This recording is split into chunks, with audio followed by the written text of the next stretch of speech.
میری اور آپ سب کی بہن کیا کہہ رہی ہے، ان کی باتوں میں کتنی سچائی ہے، آئیے دیکھتے ہیں۔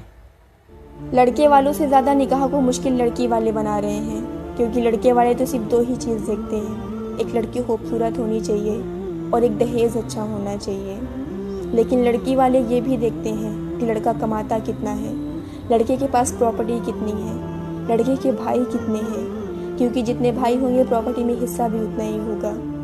ان کا گھر خود کا ہے یا رینٹ پہ رہتے ہیں، ساس ہے یا گزر گئی، ہماری بیٹی کو یہ فیملی کے ساتھ لے کر رہیں گے یا الگ لے کر رہیں گے، کیونکہ ہماری بیٹی بہت نازک ہے، وہ فیملی کے نخرے نہیں اٹھا سکتی، اتنا کام نہیں کر سکتی۔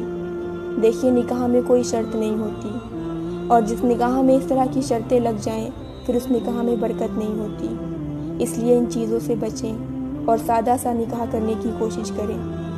ان کی باتوں میں تو سچائی ہے، ماننا پڑے گا، صحیح کہہ رہی ہے میری بہن۔ ان کی ایک اور بھی ویڈیو ہے، اس ویڈیو کو بھی دیکھتے ہیں۔ اس میں سب سے زیادہ حرام رشتے قائم ہونے کی وجہ ہے کہ ماں باپ اپنے بچوں کا نکاح وقت پر نہیں کر رہے ہیں۔ زیادہ تر ہر ماں باپ نے اپنا مائنڈ سیٹ کر رکھا ہے کہ لڑکے کا نکاح 30 کی عمر میں اور لڑکی کا نکاح 25 کی عمر میں ہونا چاہیے، جبکہ آپ کے بچوں کو نکاح کی ضرورت 14 سے 15 سال کی عمر میں ہی محسوس ہونے لگتی ہے، لیکن انہیں پتہ ہوتا ہے کہ ابھی اپنے ماں باپ کی نظر میں بہت چھوٹے ہیں، تو ابھی ہمارا نکاح تو ممکن نہیں، اس لیے وہ اپنی ضرورت حرام رشتوں سے پوری کرنے لگتے ہیں۔ آپ کے بچے اس حرام رشتے میں آپ کی وجہ سے پڑ رہے ہیں، تو ظاہر ہے ان کے ساتھ آپ بھی گنہگار ہیں۔ کچھ بچے اپنے نفس پہ قابو پا بھی لیتے ہیں، وہ نکاح سے پہلے کسی حرام رشتے میں نہیں پڑتے، لیکن انہیں ضرورت تو محسوس ہوتی ہے۔ ان کا نکاح نہ کروا کر آپ تب بھی گناہ ہی کر رہے ہیں، اس لیے اپنے بچوں کا نکاح وقت پر کروائیے اور بچوں کو اس حرام رشتے کی گناہ سے بچائیے۔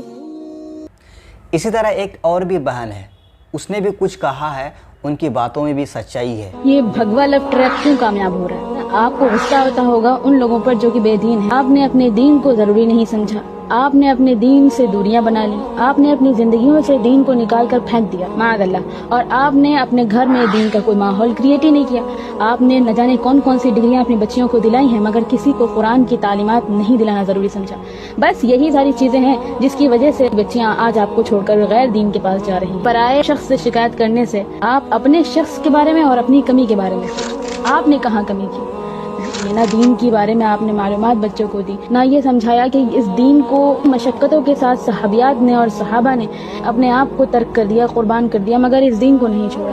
اس لیے ابھی بھی وقت ہے، اپنے گھروں میں دین کا ماحول پیدا کریں، حدیث کو لے کر بیٹھیں، حدیث پڑھیں، قرآن کریم کو ترجمے کے ساتھ پڑھیں، واقعات پڑھیں، صحابہ صحابیات کے اسلام کی تاریخ پڑھیں، تب جا کر آپ کے دل میں اس دین کی اہمیت آئے گی، اور جب اس دین کی اہمیت آ جائے گی نا، تو اگر کوئی آپ کے سامنے تلوار لے کر بھی کھڑا ہوگا نا، تو آپ اپنے دین سے پھرو گے نہیں انشاءاللہ۔ باقی اللہ تبارک و تعالیٰ سب کو ہدایت دے، ہم سب کو جو گمراہ ہو گئے اللہ انہیں بھی ہدایت دے۔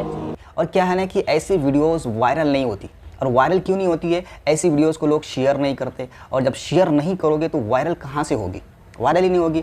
اور یہ مسلمانوں کی کمی ہے کہ وہ ایسی بہنوں کو دیکھتے نہیں ہیں، سنتے نہیں ہیں، ان کی ویڈیوز کو، ان کی باتوں کو لوگوں تک پہنچانے کی کوشش نہیں کرتے۔ خیر جو بھی ہو، میں نے آپ تک پہنچانے کی کوشش کی، اور اب آپ کی ذمہ داری ہے کہ دوسرے لوگوں تک پہنچائیں۔ اس ویڈیو کو زیادہ سے زیادہ گروپ کے اندر شیئر کریں۔